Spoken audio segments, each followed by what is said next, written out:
Today, the worlds of surfing, skateboarding, streetwear, and punk music operate as a highly synchronized, multi-billion-dollar global industry. Yet no one drafted a corporate business plan to invent this lifestyle.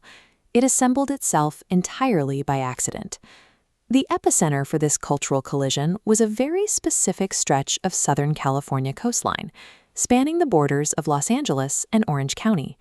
How did local geography, a massive environmental drought, and a few teenagers trying to kill time create the modern definition of cool? Geography dictated how people moved. That movement required specific tools, and in Southern California, those tools became the global uniform for both style and sound. In the 1950s and 60s, the Southern California surf boom served as the pristine genesis point of the culture, looking much like this group. But the water wasn't always tranquil. In 1936, a government project to expand the Newport Beach jetty altered how ocean energy interacted with the coast. The result was a mutant, rebounding wave known as the wedge, seen here throwing a single rider through a massive wall of water. Riding waves with that kind of violent energy demanded a matching soundtrack. Local guitarist Dick Dale answered the call by inventing the wet spring reverb. Spring reverb is an analog audio effect that passes a sound signal through coiled metal springs to create a delayed, echoing decay. Dale combined that heavy, echoing effect with rapid, alternating guitar picking. He was literally attempting to mimic the physics and the roar of a crashing ocean wave through an amplifier. The Pacific Ocean was writing the music. Southern California's physical environment had directly generated a distinct, exportable cultural product. Throughout the 1960s, contractors poured over 150,000 backyard swimming pools across Los Angeles and Orange County. Then, the water ran out. A severe megadrought between 1976 and 1977 forced homeowners to drain those oases, leaving behind a vast network of empty concrete basins. Surfers, desperate to replicate ocean waves on land, brought their skateboards to these empty pools. They were aided by newly invented polyurethane wheels, a resilient, high-grip synthetic plastic that allowed riders to stick to steep concrete walls without sliding out. Kids pushed higher up the walls, transitioning a flat-ground hobby into aggressive vertical skating. Local neighborhoods became testing laboratories for a completely new athletic discipline.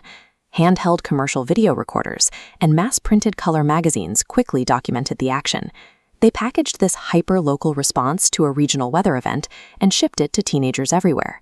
Without the highly specific overlap of a severe dry spell and sudden advances in plastic manufacturing, the modern global skate industry simply would not exist. By the 1980s and 90s, the aesthetic of these riders morphed into a formal economy. The city of Costa Mesa emerged as the Silicon Valley of action sports. Skaters needed shoes that wouldn't disintegrate, and surfers needed shorts to withstand heavy saltwater. Entrepreneurs in local garages designed functional solutions that rapidly scaled into massive global apparel companies. As the sports moved from pristine beaches to abrasive concrete, the smooth vocal harmonies of the 1960s no longer fit the reality of the pavement. The scene found its new voice in Orange County punk and skate punk. Bands adopted a fast, aggressive sound and a DIY or do-it-yourself ethos, meaning they self-produced their music and shows entirely outside the traditional recording industry. Extreme physical movement, durable streetwear, and aggressive punk music locked together. They permanently fused to form an inescapable uniform for youth culture.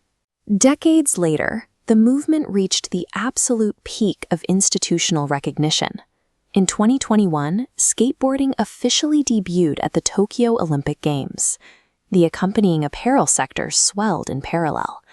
Today, the global surf and skate apparel market is projected to reach $14 billion. That kind of capital triggers massive corporate consolidation. Large investment groups began purchasing heritage surf and skate brands, moving the decision-making power from founders who actually rode the boards to executives optimizing spreadsheets. The shift toward revenue extraction led to recent Chapter 11 bankruptcies and mass layoffs across major coastal headquarters. When a brand is managed for a spreadsheet rather than a workshop, the focus shifts from innovation to squeezing the juice out of a name, leaving behind the very riders who built its value. Yet the actual physical acts of surfing and skating remain insulated from the stock market. You do not need a boardroom's approval to drop into a bowl or paddle out into a swell. The collision of saltwater, empty concrete, and loud guitars provided the visual and sonic language now used in cities from Tokyo to London. Financial bubbles will inflate and pop, but the raw, physical momentum born on the California coast is self-sustaining.